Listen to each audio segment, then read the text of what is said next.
Hey, salut tout le monde, bienvenue dans votre vidéo de cette semaine d'éthique et culture religieuse. J'espère que vous allez toujours bien. Comme d'habitude, je veux faire un petit mot avant qu'on commence, là, juste vous encourager à pas lâcher. Je sais que c'est difficile, puis je sais qu'on est tanné, puis on voudrait passer à autre chose, mais on est pris là-dedans, puis on n'a pas le choix de continuer. Il faut continuer. Continuer de faire ses cours, continuer d'assister à ce que vos enseignants préparent à chaque semaine. C'est difficile aussi, autant pour nous. Donc, on est tous là-dedans ensemble, puis on continue d'avancer. Dites-vous que ça achève. Il en reste pour un mois seulement. Cette semaine, la vidéo est en deux temps. Premier temps, je corrige avec vous les exercices de la semaine passée que vous voyez à l'écran depuis tout à l'heure. Et en deuxième temps, mais on enchaîne avec les suites. La suite plutôt des pages 18 à 21. Fait que je suis dans le document module d'éthique, page 18 à 21, qui est juste ici. Et on commence avec l'exercice à corriger. Donc, il fallait dire pour chaque élément si c'était une valeur ou non. Si jamais vous trouvez que je vais trop vite pendant mes vidéos, là, je vous rappelle que tu peux mettre ça sur pause là, pour prendre le temps de prendre en note des choses ou de poursuivre du travail en même temps. Donc, fidélité, c'est une valeur. Donc, ça répond aux 6 critères qu'on a juste ici, que je rappelle rapidement. Composante abstraite de notre identité. Donc, ça peut pas être du matériel. Je peux pas y toucher. Je peux pas le prendre dans mes mains. Donc, abstrait, c'est important. On y accorde du temps. C'est acquis ou inculqué, on l'apprend. C'est développé, donc à notre manière. Et dernière chose, c'est quelque chose qu'on protège par-dessus tout. Donc, si on y tient, on va avoir tendance à le protéger. Pensez à si vous vous obstinez avec un ami sur une décision à prendre, c'est souvent un conflit de valeurs. Donc la fidélité, ça répond aux 6 critères. Le respect, même chose. L'astronomie, ben oui, c'est une valeur, on y accorde du temps. Ça peut être important pour quelqu'un, c'est acquis. Hein? Tu n'es pas avec ouais, j'ai oublié le mot, un télescope dans les mains. Bon, tu le développes, tu le protèges, puis c'est abstrait. Tu peux pas vraiment y toucher. Tu peux toucher théoriquement, là, tu pourrais toucher aux planètes, tu pourrais toucher au vaisseau spatial qui s'y rend, mais tu ne touches pas à l'astronomie. Partager, c'est une action, donc c'est pas une valeur. Le partage, ça pourrait être une valeur, par contre. Honnêteté, c'est une valeur. Bonheur, c'est pas une valeur, c'est un état. Donc, je peux être dans l'état d'être joyeux, mais c'est pas une valeur en soi. C'est un objectif qu'on peut se fixer, mais c'est pas une valeur. Hein. J'accorde pas du temps au bonheur. C'est plutôt un résultat, le bonheur. Parce que j'ai accordé du temps à d'autres choses, je suis heureux. Donc, je vis le bonheur. Je sais que ça peut être important, c'est pas inculqué, hein. Tu peux pas le développer. Si on pouvait le développer, ce serait trop facile. Même chose avec inculquer. Si je pouvais t'inculquer le bonheur, ben la vie irait tellement mieux. Hein. Je peux essayer de protéger mon bonheur, par contre, c'est abstrait. Donc, ça répond pas à tout. C'est pour ça que c'est pas une valeur. La lecture, on avait dit que oui. La démocratie, même chose. L'amitié, discrétion, prudence, spiritualité, tous, oui, aussi. Si jamais vous avez des questions sur les réponses qui sont là, vous pouvez m'écrire, vous pouvez m'appeler aussi sur Teams. Ça va me faire plaisir de vous expliquer ce qu'il en est. Deuxième exercice qu'on avait ici. Bon, d'abord, ça, vous aviez à le faire. Si c'est pas fait, ben, ah ouais, là, go. Donc, mets ça sur pause, puis retranscris ça. Exercice en bas ici. Il fallait mettre action, valeur ou valeur morale. Donc, c'était un crochet seulement que tu devais mettre, je vous rappelle. Amitié, c'est une valeur qui est morale. Donc, on avait rajouté un 7e élément à notre liste. Le 7e élément, c'était de favoriser le bon fonctionnement dans notre vie en société. Donc, s'assurer du bien commun. L'amitié, mais oui, si ça favorise nécessairement le bien commun. de développer comme valeur l'amitié. Si plus de gens étaient amis, ça irait évidemment mieux. Le respect, c'est de toute évidence une valeur morale. La lecture, c'est bien la lecture, mais c'est très personnel. Donc, c'est pas quelque chose qui pousse au bien commun directement. La fidélité, valeur morale. Démocratie, valeur morale aussi. L'honnêteté, valeur morale. Partager, même piège que tantôt, c'est une action. Donc, ER, c'est un verbe, c'est une action. Le partage, ça aurait été une valeur morale. Mais partager, c'est une action. L'humilité, c'est une valeur morale. L'astronomie, spiritualité, c'est une valeur seulement. Donc, ça favorise pas le bien commun. Prenons la spiritualité, ça favorise clairement pas le bien commun. Le fait que tu crois personnellement en quelque chose ne favorise pas le bien de tous. La discrétion est une valeur morale aussi. Et finalement, le bonheur, c'est rien de tout ça. C'est pas une action. L'action d'être bonheur, non, ça fait pas de sens. C'est pas une valeur, on l'a dit tantôt, et encore moins une valeur morale. C'est sûr que si tout le monde était joyeux, tout le monde connaissait le bonheur, ça favoriserait le bien commun. Mais c'est pas une valeur. On l'a démontré tout à l'heure. Fait que ça, c'était le premier temps. C'est vraiment tout simplement là, le corriger des deux exercices qu'on avait ici. C'est ce qu'on va faire pour les prochains cours aussi, dans la plupart des cas. J'enchaîne avec le document de cette semaine que vous avez reçu aussi sur le Teams. Donc, ECR 402. 402, là, ça veut dire secondaire 4. Module éthique et morale, deuxième partie, page 22 à 25, qui est surlignée et complétée. Donc, on fait ça ensemble. Je vous rappelle que ça va trop vite. Tu mets ça sur pause à n'importe quel moment. C'est toi qui as le contrôle avec YouTube. Donc, on a vu la valeur morale, puis on a vu aussi la valeur tout court, hein, la valeur point. Mais là, on va aller y mettre un nom à cette valeur-là. On va appeler ça la valeur subjective. Donc, on va avoir la valeur morale, puis on va avoir la valeur subjective. On a mis un 1 à subjectif. On va avoir notre note de bas de page. Ben, subjectif, on va dire personnel. Donc, c'est propre à toi. Faites attention, dans le texte, des fois, on passe de subjectif à personnel, par exemple. Parmi les valeurs que nous avons soulevées, toutes ne servent donc pas directement à favoriser de bonnes relations entre les personnes. Prenons par exemple la lecture. On vient juste le dire, on l'avait dit la semaine passée. C'est super bien que tu lises, mais le fait que tout le monde lise, ça apporte pas nécessairement directement le bien commun. Par contre, c'est sûr que si tout le monde lit des textes sur d'autres valeurs, ben peut-être que là, ça peut favoriser le bien commun. Mais la lecture en soi, ça change strictement rien. Ces valeurs sont des valeurs subjectives. Donc là, il est en jaune, en caractère gras, en italique, et il est surligné. Donc, c'est quelque chose d'important. Donc, ces valeurs sont des valeurs subjectives. Donc, si c'est pas une valeur morale, c'est une valeur subjective. Ces valeurs-là ont pour fonction de permettre à chacun d'orienter ses actions dans son rapport à lui-même. Donc, ces valeurs-là te permettent à toi de prendre des décisions personnelles. Ces valeurs entrent aussi dans la composition de l'identité, mais comme elles sont personnelles et pas nécessairement partagées par tous, elles sont sises au niveau du pôle « je ».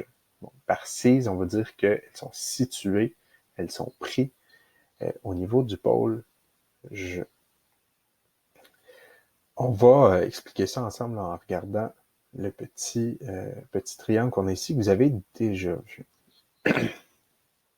Donc, vous vous rappelez du « je », « tu », « il » qu'on a ici, et « il », je vous rappelle et vous remarquez qu'il est en majuscule, et c'est voulu, tandis que les autres sont en minuscule. Je, c'est moi, ou c'est la personne concernée. Si toi, face à ton ordinateur, ben, tu es je. Il sera la société, la morale, et le tu, ce sera ton interlocuteur. Et là, on l'a mis en majuscule parce qu'il est plus haut, il est plus grand que nous. C'est quelque chose qui nous dépasse en tant qu'être humain. C'est pour ça qu'il y a une ligne aussi qui passe vis-à-vis de ma souris, qui délimite le concret. Donc, nous, on est dans le concret, hein. Toi, tu es dans le concret, puis moi, je suis dans le concret aussi présentement. Et on a le monde abstrait en haut, où la morale entre. On avait un plus petit triangle à l'intérieur même du triangle. C'est que, moi, je peux être en interaction avec d'autres personnes. Donc, moi, présentement, je te parle. Donc, pour moi, tu es tu. Et on pourrait être en train de parler, toi et moi, d'un élève de la classe. Puis cette personne-là, elle serait un il ou elle serait un elle. Mais toutes ces personnes-là sont des êtres humains et sont donc leur propre je. Si c'est pas clair, recule ça, recommence ça. Si c'est pas encore clair, écris-moi, là, puis je réexpliquerai ensemble. Donc, je suis moi-même, je te parle, tu es tu, mais tu es aussi un être humain, donc pour toi-même, tu es je. Et on pourrait être en train de parler de quelqu'un d'autre, qui serait un il, et cette personne-là, elle est un humain à part entière aussi, donc elle est pour elle-même le je. Chacun de ces plus petits pôles-là, je, tu et il, ont des valeurs subjectives, des valeurs plus personnelles comme la lecture, comme l'astronomie, la spiritualité, etc. Ces valeurs subjectives-là sont abstraites, c'est pour ça qu'elles dépassent la ligne du monde abstrait, et elles se retrouvent donc à la même place, en fait, que les valeurs morales, donc dans le pôle abstrait. Toutefois, elles découlent du je et non pas de la morale. Donc la source est l'être humain et non pas la morale. J'espère que c'est pas mal clair.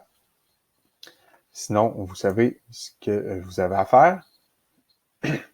Page 23. Précision.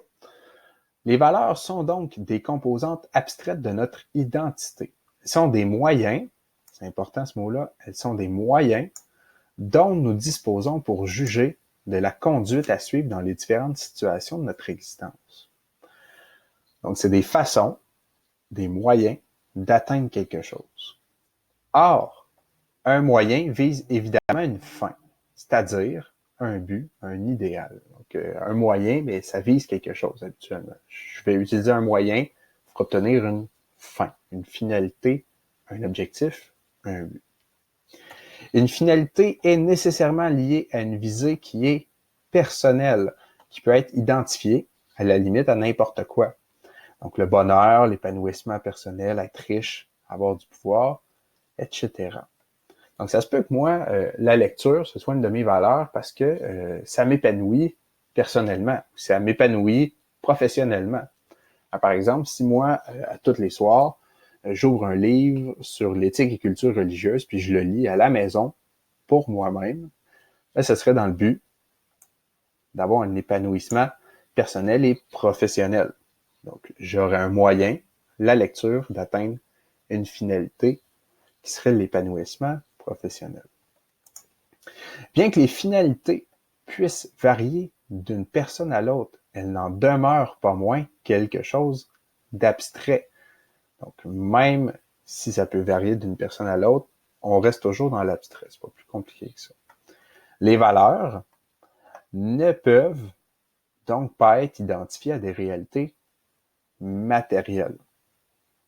Donc, on continue là-dessus, là. On veut que ça reste bien clair.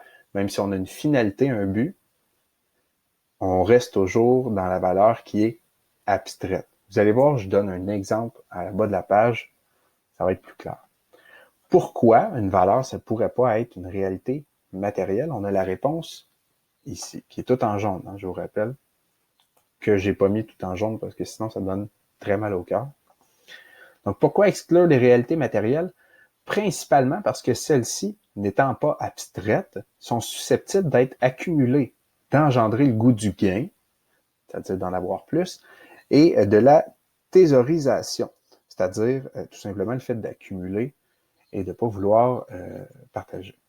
Il s'agit alors d'un dérapage qui ouvre la porte au risque de développer une relation compulsive à celle-ci, faisant ainsi passer l'objet du moyen qu'il devrait être à celui d'une fin en soi. Donc, le fait qu'une valeur ne puisse pas être matérielle, ça relève du fait que si elle est matérielle, je peux nécessairement l'accumuler. Et si je peux l'accumuler, c'est plus un moyen.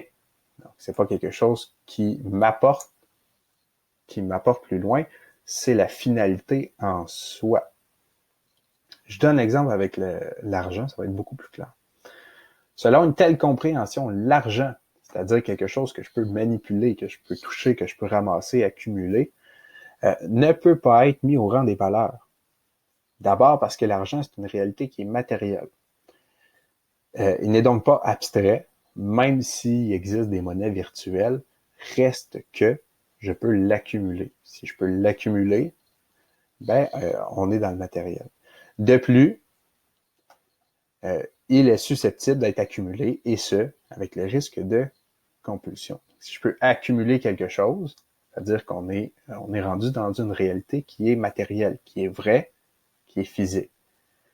Et quelque chose qui est matériel ne peut pas être une valeur, parce qu'on pourrait l'accumuler, et en voulant l'accumuler, la valeur est plus un moyen d'obtenir quelque chose. La valeur devient la finalité, l'objectif. Si j'ai comme valeur la morale, si j'ai comme valeur l'argent, ce qui est impossible, c'est pas réellement une valeur. En fait, ce que je veux, c'est de l'argent. Et donc, c'est pas un moyen que j'ai ici, c'est plutôt une finalité en soi. Donc, c'est un objectif plutôt qu'un moyen.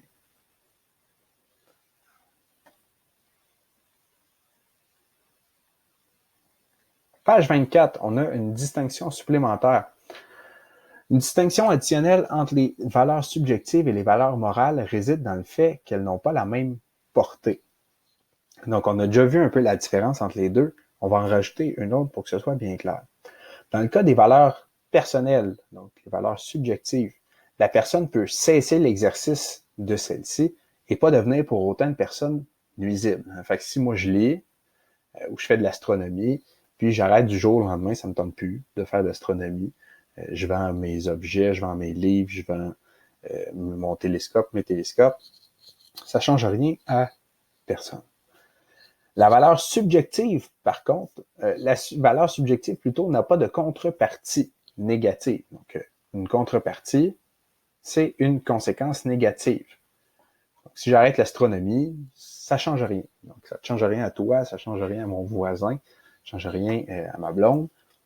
Je vais rester la même personne. Dans le cas d'une valeur morale, si la personne cesse de l'exercer, il y a des conséquences qui sont néfastes pour elle-même, puis aussi pour les autres, qui risquent d'en découler. Toute valeur morale a une contrepartie négative. Fait que disons que moi je dis qu'une de mes valeurs, c'est la fidélité. Mais si j'arrête du jour au lendemain d'exercer cette valeur-là, puis j'arrête d'être fidèle, ça se peut que ma blonde ne trouve pas ça super drôle. Donc, il y a une contrepartie négative. On pourrait dire ça avec n'importe quelle valeur. On retourne dans notre autre travail. Je veux des exemples. Une valeur morale. La fidélité, on l'a faite. Bon, le respect. Si j'arrête d'être respectueux, je vous garantis qu'il y a des contreparties négatives. J'arrête d'être respectueux avec vous, par exemple. C'est sûr que je perds mon emploi. Donc, une valeur morale aura toujours une contrepartie. Est-ce qu'une valeur subjective, je prends la lecture, ça ne change rien. Si j'arrête de lire, toi, tu ne le sauras pas, puis on n'en verra pas la différence. Vous avez un premier exercice ici. Pour chaque valeur qui est écrite ici à gauche, dans la première colonne à gauche, indiquée dans la deuxième colonne, si oui ou non, la valeur en question est une valeur qui est morale. Donc, tu mets oui ou non. Si tu réponds oui, je veux que tu m'écrives quelque chose dans la troisième colonne. Il faut que tu me dises c'est quoi la contrepartie négative. Donc, par exemple, si je vais faire l'égalité avec vous. Si je prends l'égalité, donc est-ce une valeur morale? Bien certainement, donc ça cherche le bien commun et ça répond à nos 6 critères. Donc, Oui. Contrepartie négative, mais si on arrête d'exercer l'égalité, qu'est-ce qu'il va y avoir? Il va y avoir des inégalités, un monde injuste. Donc, la contrepartie négative, ce serait inégalité ou injuste. Injustice.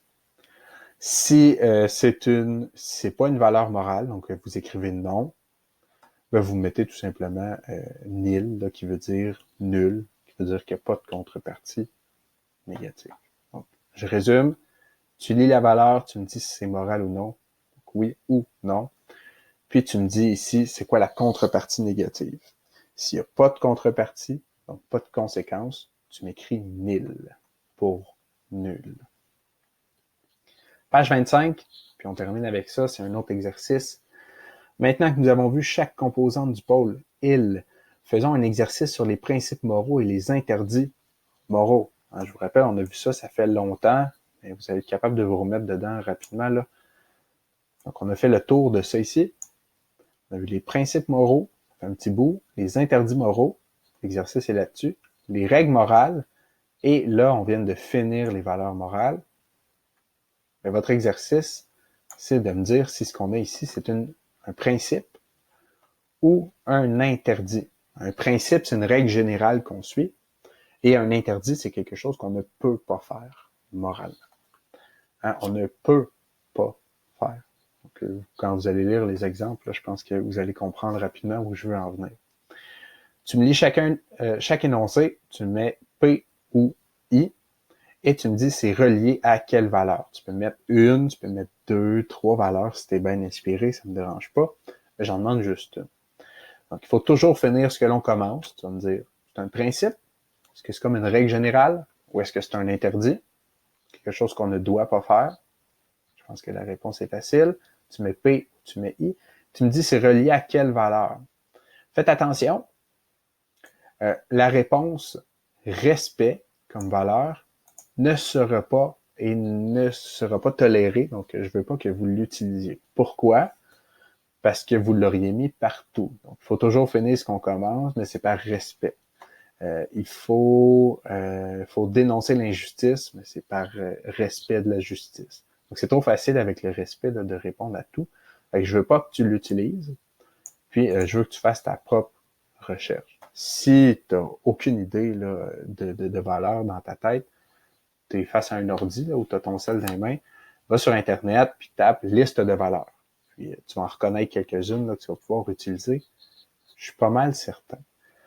Fait que P ou I, puis tu m'écris une, deux ou trois valeurs comme tu le souhaites. Je corrige ça la semaine prochaine dans la prochaine vidéo. D'ici là, si vous avez des questions, c'est par courriel, c'est par Teams, c'est par Facebook, ça va me faire plaisir. Vous pouvez m'appeler aussi sur Teams. Là. Si vous êtes sur votre cellulaire, ça va super bien de le faire. Même chose pour moi. Ça va me faire plaisir de vous répondre si vous le faites. Fait que bonne journée, puis bonne semaine à vous. On se reparle la semaine prochaine.